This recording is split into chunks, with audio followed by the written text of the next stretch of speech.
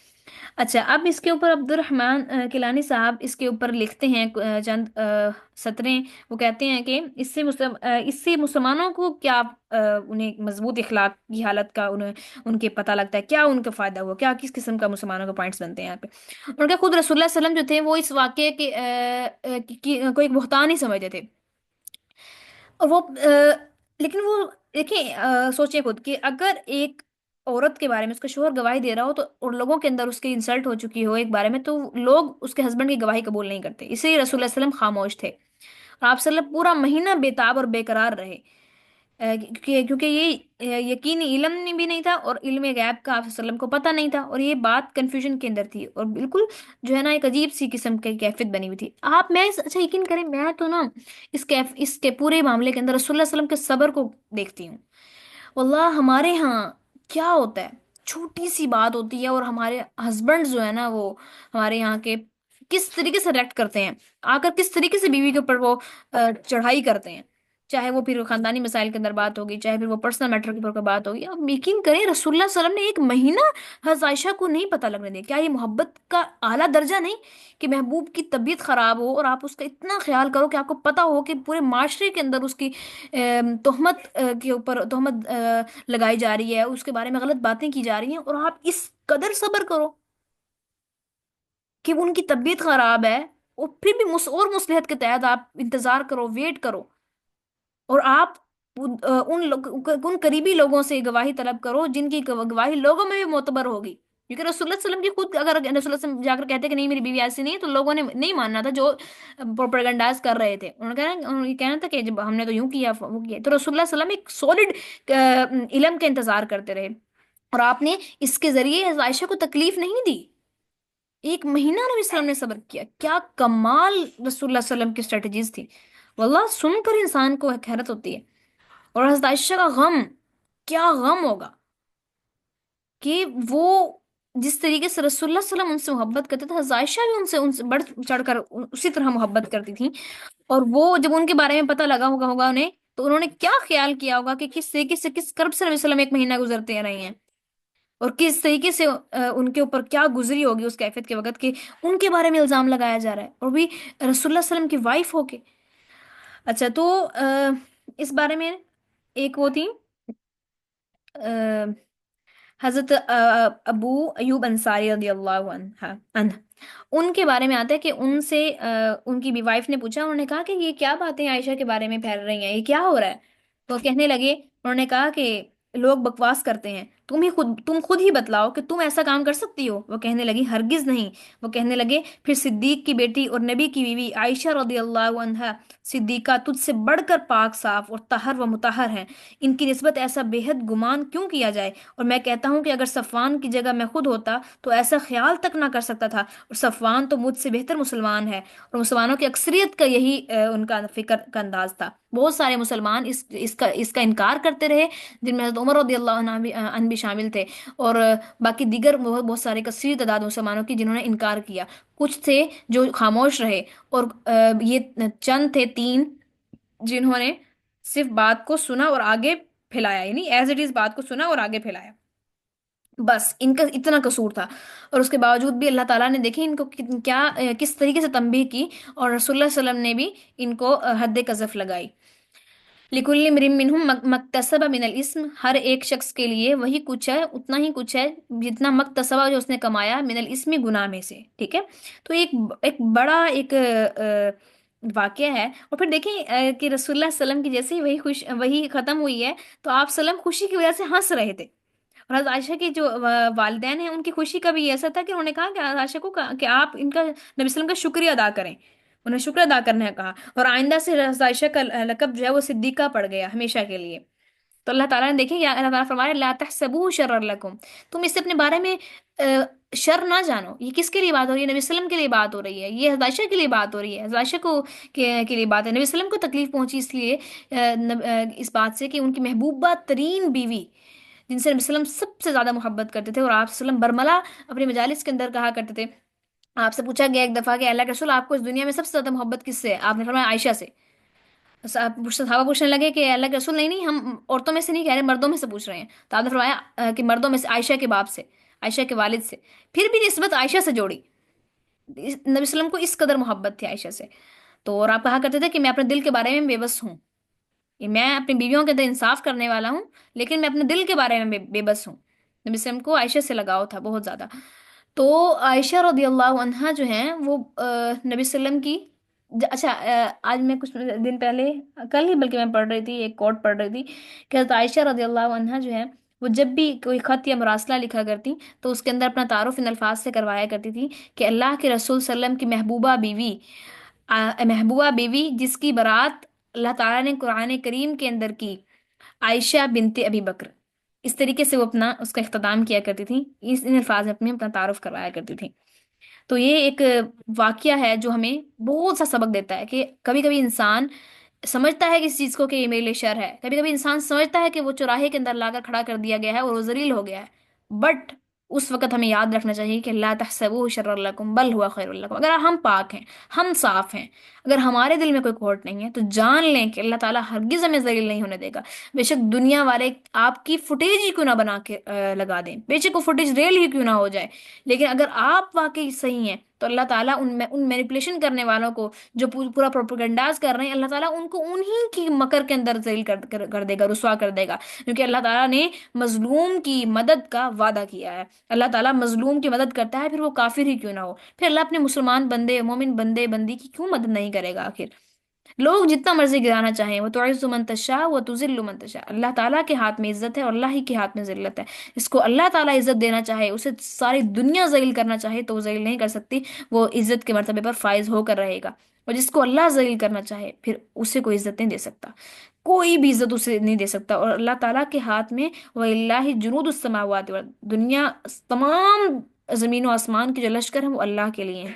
تو جان لیں کہ ہماری جتنی بھی کامیابی ہے وہ اللہ کے ہاتھ میں ہے، ہماری خیر ہمارے شر کا مالک اللہ ہے. اب یہ کیسے ان کے لیے دیکھیں بل ہوا خیر لکم، کیسے ان کے لیے خیر ثابت ہوا؟ اگر عائشہ تکلیف نہ اٹھاتی وہ رسول اللہ صلی اللہ علیہ وسلم اس تکلیف سے نہ گزرتے، تو حضرت عائشہ جو نبی صلی اللہ علیہ وسلم کی محبوبہ ترین بیوی تھی، ان کے بارے میں 10 آیات تب سے لے کے 15، اس وقت 1500 ہجری چل رہی ہے، تو 1545 ہجری چل رہی ہے اس وقت. تو اتنے 100 سال تک کیا ہر گزرنے والا شخص جو مومن گزرا ہو وہ کیا ان آیات کو پڑھے بغیر قرآن کو مکمل کر سکتا ہے؟ کیا اس کا پارا مکمل ہو سکتا ہے؟ کیا اس کی صورت، کیا اس کا قرآن مکمل ہو سکتا ہے ان آیات کو پڑھے بغیر؟ ہرگز بھی نہیں ہو سکتا. اللہ تعالیٰ نے اس قدر بلندی عطا کر دی ہے عائشہ کو. اس لیے انسان جو ہے نا وہ تکلیف سے گزر کر نکھرتا ہے، تکلیف سے گزر کر وہ ایک اللہ تعالیٰ اسے ایک بلند مقام عطا کرتے ہیں. اللہ تعالیٰ کا یہ منشا رہا ہے. نبی صلی اللہ علیہ وسلم کی حدیث ہے نا، وہ آپ کو یاد ہوگا کہ ہر شخص کو اللہ تعالیٰ جو اس دنیا کے اندر اللہ تعالیٰ سب سے زیادہ تکلیفیں جو پہنچی ہیں، جو اللہ نے کسی کو دی ہیں، وہ انبیاء کو دی ہیں. انبیاء کے بعد پھر صحابہ کو، پھر ان سے کمتر جن کے درجے، جن کا ایمان ہے، پھر ہر ایک کو اس کے ایمان کے مطابق. تو یاد رکھیں اللہ تعالیٰ کے ہاں نا، ہم لوگ سمجھتے ہیں کہ اللہ کے ہاں نا یہ الٹا سین ہے کہ اگر اللہ تعالیٰ کسی سے خوش ہوں گے اور بہت زیادہ محبت کرتے ہوں گے تو اسے بہت راحت کی زندگی دیں گے، جبکہ ایسا نہیں ہے. اللہ تعالیٰ جس سے بہت زیادہ راضی ہوتے ہیں اسے تکلیف دیتے ہیں، اسے تکلیف پہنچاتے ہیں، اس کو درد پہنچاتے ہیں. کیوں؟ تاکہ وہ ان تکلیفوں پر، ان پریشانیوں پر صبر کر کے اس بلند درجے کو پہنچ جائے جو بلند درجہ اللہ تعالیٰ نے ان کے لیے مقرر کیا ہے. تو جب بھی تکلیف ملے، پریشانیاں ہوں، تو ہرگز یہ نہ سمجھیں کہ اللہ تعالیٰ آپ سے ناراض ہیں یا اللہ تعالیٰ نے آپ کو کوئی سزا دے رہے ہیں، نعوذ باللہ. ایسا نہیں ہوتا. اللہ تعالیٰ ان تکلیف کے ذریعے ہمیں اپنے قریب کرنا چاہ رہے ہوتے ہیں، ہمیں یہ بتا رہے ہوتے ہیں کہ اے میرے بندے، اے میری بندی، تو جو شیطان کے بہکاوے میں آ کر گمراہی کی اور اندھیروں کی مسافرہ ہو گئی ہے، تو میرے نور کی روشنی کے اندر میں تجھے اپنے قریب کرنا چاہتا ہوں. تو اللہ تعالیٰ اس کے ذریعے اپنے بندے کو قریب کرتے ہیں. کیا ایسا ہوا کبھی کہ کسی مومن کے یا مومنہ کے اوپر کبھی کوئی تکلیف گزری ہو، اور ہم نے اس تکلیف سے پہلے اپنے ایمان کو اور اس تکلیف کے بعد اپنے ایمان کے اندر فرق کو نہ پہچانا ہو؟ ایسا کبھی پاسبل نہیں ہے. ایک مومنہ کے لیے تو کبھی پاسبل نہیں ہے، اور مومن بندے کے لیے وہ تو جب بھی تکلیف آتی ہے تو یقین کرے واللہ میں تو یہ سمجھتی ہوں کہ جب تکلیف آتی ہے نا تو وہ ایک بلیسنگ بن کر آتی ہے، کہ انسان کو اپنے رب سے جو تعلق تھوڑا بہت کافی عرصے گزرنے کے بعد تھوڑی گرد آنا شروع ہو جاتی ہے نا اس کے اوپر. اگر تکلیف نہ آئے نا تو ایمان پر گرد پڑنا شروع ہو جاتی ہے. تو میں سمجھتی ہوں کہ وہ ایمان کی گرد کو ہٹانے کے لیے تکالیف ہمارے اوپر آتی ہیں. تو ہم اللہ کے آگے روتے ہیں، گڑ گڑاتے ہیں، اپنی حاجت اللہ کے آگے رکھتے ہیں، اللہ تعالیٰ سے بات کرتے ہیں، تو ہم اپنے آپ کو اپنے رب سے اور قریب محسوس کرتے ہیں. تو اللہ تعالیٰ ہم بھی تو کہتے ہیں نا، اللہ من يسألك حبك وحب من يحبك، اللہ مجھے اپنی محبت دے. تو یہ اللہ کی محبت دینے کا انداز ہے کہ وہ تکلیف دے کر توڑ کر اپنے قریب لے کر آتا ہے تاکہ میرا بندہ مجھ سے ٹوٹ کر مانگے. جب انسان دیکھیں کب اللہ اپنے رب کے قریب ہوتا ہے، جب سجدے کی حالت میں ہوتا ہے. اس سے علماء فرماتے ہیں اس سے زیادہ انسان مومن بندہ اپنے رب کے قریب نہیں ہوتا سجدے کی حالت سے زیادہ. تو سجدی اسٹیٹ کے اندر دعا کرنی چاہیے. تو وہ دیکھیں اللہ تعالیٰ ہمیں جھکا کر راضی ہیں. اللہ تعالیٰ ہمیں ہمیں اس اسٹیٹ، اب دیکھیں سجدہ کرنا آسان نہیں ہے اگر کافی دیر تک کیا جائے تو. کبھی کر کے دیکھیں کہ لمبا سجدہ، ٹانگوں کی نا جان نکلنے کو ہوتی ہے، اور سر کے اندر سارے بلڈ کی سرکولیشن آتی ہے تو پیچھے کی طرف انسان کو درد ہونا شروع ہوتا ہے. ایک تکلیف ملتی ہے نا، بٹ اللہ تعالیٰ سب سے زیادہ اس وقت ہمیں ہمارے قریب ہوتے ہیں.